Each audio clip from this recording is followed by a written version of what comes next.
નમસ્કાર દોસ્તો. તો આવતીકાલે સમગ્ર ગુજરાતની જનતાની જે વિસાવદર 87 પેટા ચૂંટણી પર નજર હતી એ ચૂંટણીનું પરિણામ છે. એટલે લગભગ કહીએ તો સમગ્ર ગુજરાતની જનતા આ પરિણામની ઉપર નજર રાખીને બેઠી છે. કોણ જીતશે, કોણ બાજી મારી જશે. આમ તો આપણે જોઈએ તો લગભગ 18 વર્ષથી વિસાવદર તાલુકાની અંદર ભારતીય જનતા પાર્ટીને વિસાવદરની જનતાએ ઘૂસવા નથી દીધા. વિપક્ષને જ હંમેશા જીતાવતું આવ્યું છે. આની પહેલા કોંગ્રેસ હતી, એની પહેલા જીપીપી માંથી કેશુબાપા જીત્યા હતા, ત્યાર પછી આમ આદમી પાર્ટીમાંથી ભૂપત ભાયાણી જીત્યા, ત્યારે ફરી એક વખત આજે આમ આદમી પાર્ટીમાંથી ગોપાલ ઇટાલિયા જે ચૂંટણી લડ્યા છે એ ચૂંટણીનું રિઝલ્ટ જોવા માટે સમગ્ર ગુજરાતની જનતાની નજર વિસાવદર પેટા ચૂંટણી પર છે કે કોણ બાજી મારી જશે.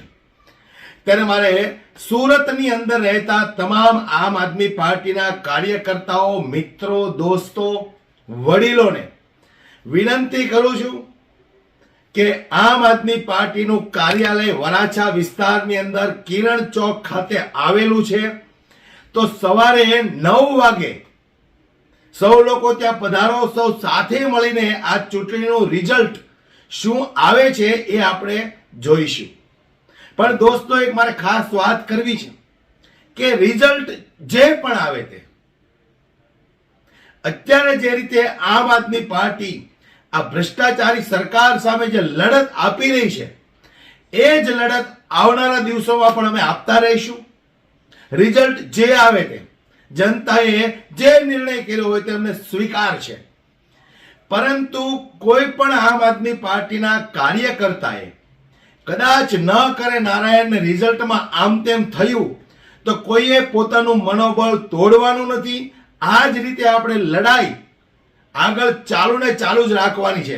પણ મને ભરોસો છે, સમગ્ર વિસાવદરના ખેડૂતોને ભરોસો છે, સમગ્ર આમ આદમી પાર્ટીના કાર્યકર્તાઓને ભરોસો છે અને જાગૃત નાગરિકોને ભરોસો છે, મારી માતા બહેનોને ભરોસો છે કે ગોપાલ ઇટાલિયા વિજય થઈ અને વિધાનસભા સુધી પહોંચશે અને સમગ્ર લાચાર, વંચિત, બેવસ, ગરીબ લોકો, ખેડૂત લોકોનો અવાજ બની અને વિધાનસભામાં ગુંજશે.